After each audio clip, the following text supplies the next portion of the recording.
Sir ಮಕ್ಕಳು ಹೇಗೆ ಸಂಭ್ರಮಿಸಿದ್ರು ನಿಮ್ಮ ಈ ಹಾಡುಗಳನ್ನು ನೋಡಿಕೊಂಡು ಅಥವಾ ಟ್ರೇಲರ್ ಆಗಿರ್ಬೋದು 100% ನೋಡಿರ್ತಾರೆ ನೀವು ತೋರಿಸಿರ್ತೀರಾ ಹೇಗಿತ್ತು ನಿಮ್ಮ ಜೂನಿಯರ್ ಧ್ರುವ ಸರ್ಜಾ ಆಗಿರ್ಬೋದು ಮಗಳಾಗಿರ್ಬೋದು ಅವರೆಲ್ಲ ಹೇಗೆ ರಿಯಾಕ್ಟ್ ಮಾಡಿದ್ರು ಏನು ಹಾಡುಗಳೆಲ್ಲ ಬಾಯ್ಪಾಠ ಮಾಡ್ಕೊಂಡಿದ್ದಾರೆ ನನ್ನ ಮಗಳು ಶಿವ ಶಿವ ಸಾಂಗು ನನ್ನ ಮಗ ಇವಾಗ ಮಾತಾಡ್ತಾರೆ ಸೆಟ್ ಆಗಲ್ಲ ಅಂತ ಓಡಾಡ್ತಾ ಇರ್ತಾರೆ.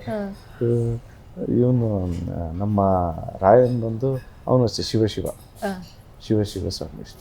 ಓಕೆ ವೈಫ್ ಏನು ಹೇಳ್ತಾರೆ ಸರ್ KD ಸಿನಿಮಾದ ಬಗ್ಗೆ ಅವ್ರಿಗಿರೋ ನಿರೀಕ್ಷೆ ಏನು ಹೇಳ್ತಾರೆ ನೀವು? ಅದೇ ಡಿಫ್ರೆಂಟಾಗಿ ಕಾಣಿಸ್ತಿದ್ಯಾ, ಐ ಆಮ್ ಶ್ಯೂರ್ ನೀನು ಡಿಫ್ರೆಂಟಾಗಿ ಅಂದರೆ ಬೆಟರಾಗಿ ಮಾಡಿರ್ತೀಯ ಅಂತ. ಅದು ಮನೇಲಿ ಅಲ್ಲ.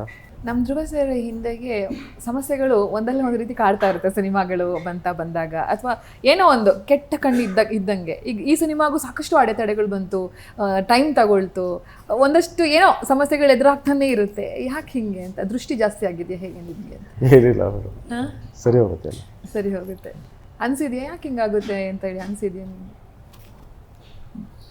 ಇಲ್ಲ ಮೇಡಮ್, ಸುಮ್ಮನೆ ಈ ಬ್ಲೇಮ್ ಗೇಮ್ಸ್ ಆಡಿ ಅಟೆನ್ಷನ್ ಸಿಕ್ ಮಾಡೋದು ಆ ಥರ ನನಗೆ ಇಂಟ್ರೆಸ್ಟ್ ಇಲ್ಲ. ಎಲ್ಲ ಸರಿ ಹೋಗುತ್ತೆ. ನಿಮಗೆ ನಿಮ್ಮ ಪೇರೆಂಟ್ಸು KD ಸಿನಿಮಾದ ಬಗ್ಗೆ ಏನು ಹೇಳ್ತಾರೆ, ಏನು ನಿರೀಕ್ಷೆ ಇಟ್ಕೊಂಡಿದ್ದಾರೆ ಅಂತ ಹೇಳಿ? ತುಂಬ ನಿರೀಕ್ಷೆ ಇಟ್ಕೊಂಡಿದ್ದಾರೆ, ಯಾಕಂದರೆ ಈ ಥರ ಪಾತ್ರ ನೋಡಿಲ್ಲ. ಬಟ್ ನಮ್ಮ ತಾಯಿ ಅಂತೂ ಟ್ರೇಲರ್ ಬಂದಾಗ ಮನೇಲಿ ಆಡ್ದಂಗೆ ಆಡಿದ್ಯಾ ಅಂತ ಹೇಳ್ತಾರೆ. But they been very supportive ನನ್ನ ಜೊತೆ, ಯಾಕಂದರೆ it's been a long journey. And ನಮ್ಮ ತಂದೆಗೂ ಅಷ್ಟೇ ಸಿನಿಮಾ ಅಂದರೆ ತುಂಬ ಇಷ್ಟ. ಪ್ರತಿಯೊಂದು ಸಿನಿಮಾ ಎಲ್ಲ ಭಾಷೆದು ನೋಡ್ತಾರೆ. ಆ್ಯಂಡ್ ಟ್ರೇಲರ್ ನೋಡಿದಾಗ, ಟ್ರೇಲರ್ ಲಾಂಚಲ್ಲಿ ಇದ್ದಾಗೂ ಸ್ವಲ್ಪ ಎಮೋಷ್ನಲ್ ಆದರು. ಜಾಸ್ತಿ ಮಾತಾಡಲ್ಲ ಅವರು, but I know they are happy. Dialogue ಹೇಳ್ಬೋದಾ ಪ್ಲೀಸ್? ಯಾವ ಅದೇ ಟ್ರೇಲರಲ್ಲಿ ಇತ್ತಲ್ಲ ನೋಡಿ, ಹಂಗಲ್ಲ ಮಾತು ಕೇಳಿ. ಓಯ್ ಸೇರ್ಸ್ಲ ಜನನ, ಏಳಿಸ್ಲ ದೊಮ್ಮಿನ, ಹಾಕಿಸ್ಲ ಬೆಂಕಿನ. ಅಕ್ಕ ಅಲ್ಲಿಗೆ ಹಾಕಿಲ್ಲ ಅಂದ್ರು ಗಂಧದ ಮರಿ ಕೆಟ್ಟ ಎರಡು ಕಾಂಪಿಟೇಷನ್ ಗಮ್ಮಂತಿ ಕಣಗ. ಅಯ್ಯೋ ಸ್ವೀಟ್. ಸರ್ ನಿಮ್ಮ ಡೈಲಾಗ್ ಹೇಳಿ ಸರ್, ಕಾಲ್ದೊಂದು ಹೇಳ್ತಿರಲ್ಲ ಅದು ಹಂಗೆ ಹೇಳಿ.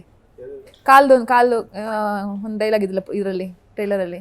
ಇವತ್ತು ಹುಡುಕಿದ್ವಿ ಸಿಕ್ಲಿಲ್ಲ, ಅದು ಬಾಯ್ ಹಟ್ಟು ಮಾಡ್ಕೊಳ್ಳೋಣ ಅಂದರೆ ಅವ್ರ ಜೊತೆಗೆ ಹೇಳ್ದಲ್ಲ ಮೇಡಮ್. ಇಲ್ಲ ಹೇಳಿ ಸರ್, ಕ್ಯಾಮ್ರಾ ಇಲ್ಲಿದೆ ಹೇಳಿ ಸರ್. ಭಾಳ ದಿನ ಆದ್ಮೇಲೆ ಸಿಕ್ಕಿದ್ದೀರ. ಮೊದಲನೇ ಕಿತಾಬ್ ಮಚ್ಚಿಡ್ದಿವನೇ, ಅಪ್ಪಿ ತಪ್ಪಿ ಕೈ ಕಾಲು ಹೋಗಿ ಜೀವಂತವಾಗಿ ಉಳ್ಕೊಂಡ್ಬಿಟ್ರೆ ಮಿತ್ತವ್ರಿಗೆ ತೆಪ್ಪಾಯ್ತು ಅಂದ್ಬಿಟ್ರಣ. ಸೂಪರ್ ಸರ್ ಹೇಗಿತ್ತು ಸಂಜಯ್ ದತ್ ಸರ್ ಜೊತೆ? ಒಂದು ಕಡೆ ರವಿಚಂದ್ರನ್ ಸರ್ಗು, ಮತ್ತೊಂದು ಕಡೆ ರಮೇಶ್ ಅರವಿಂದ್ ಸರು, ಈ ಕಡೆ ಸುದೀಪ್ ಸರು. 100% ಒಂಥರ ಥ್ರಿಲ್ಲಿಂಗ್ ಎಕ್ಸ್ಪೀರಿಯನ್ಸ್ ಇದ್ದೇ ಇರುತ್ತೆ. ಹೇಗಿತ್ತು ಅವ್ರ ಜೊತೆ ನಿಮಗೆ ಅಂತ ಹೇಳಿ? Good experience madam. ಸಾಕಷ್ಟು ಕಲಿಯೋದಿತ್ತು, ಸೀನಿಯರ್ ಆ್ಯಕ್ಟರ್ಸ್ ಹತ್ರ ಸಾಕಷ್ಟು ಕಲಿಯೋದಿತ್ತು. ಎಸ್ಪೆಷಲಿ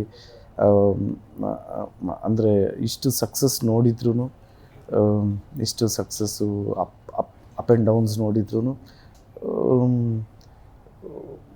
ಮೀನ್ ಲೈಕ್ ತಲೆಗೇನೋ ತಾನೇ ನಿಲ್ಲತ್ತೆ ಎಲ್ರಿಗೂ. ಸೊ ಅದನ್ನು ನಾವು ಜೂನಿಯರ್ಸ್ ಆಗಿ ಫಸ್ಟ್ ಅದನ್ನು ಕಲಿಬೇಕು. ಹೌದು. ಸೊ ಫಸ್ಟ್ ಅದೇ ಬೇಸಿಕ್. ಇನ್ನೆಲ್ಲ ಫಸ್ಟ್ ಅದನ್ನು ಕಲ್ತ್ರೆ ಇನ್ನೆಲ್ಲ ಆಟೋಮೆಟಿಕ್ಕಾಗೆಲ್ಲ ಬರುತ್ತೆ. ಸೊ ಅವರು ಅಷ್ಟು ದೊಡ್ಡ ಸ್ಟಾರ್ಸ್ ಆಗಿದ್ರು ಈ ಥರ ಇರ್ತಾರೆ. ಅಂದರೆ ನಾನು ಸಂಜಯ್ ದತ್ ಸರು ಚೆನ್ನಾಗಿ ಮಾಡಾದ್ಮೇಲೆ ಯಾರು ಚಪ್ಪಾಳೆ ವಿಷಲ್ ಹೊಡೆದ್ರು ಅವ್ರೇನು ರಿಯಾಕ್ಟ್ ಮಾಡ್ತಾ ಇರಲಿಲ್ಲ. ಅದಕ್ಕೆ ಥ್ಯಾಂಕ್ ಯೂನು ಅವ್ರ ಪಾಡೋರು ಹೋಗಿ ತಿರ್ಗಿ ನೆಕ್ಸ್ಟ್ ಏನು ಶಾರ್ಟು ನನ್ನ ಕೆಲಸ ನಾನು ಮಾಡ್ತೀನಿ ಅಂತ. ಸೊ ನಮ್ಮ ಕೆಲಸ ನಾವು ಅಚ್ಚುಕಟ್ಟಾಗಿ ಮಾಡ್ಕೊಂಡು ಹೋಗಬೇಕು ಅನ್ನೋದೇ ಟೇಕ್ ಅವೇ ಮೇಡಮ್. ನಮ್ಮ ಸೀನಿಯರ್ಸಿಂದ ನಾನು ಈ ಸಿನಿಮಾದಿಂದ ಏನು ಕಲ್ತಿದ್ದೀನಿ ಅಂದರೆ ಅದೊಂದು.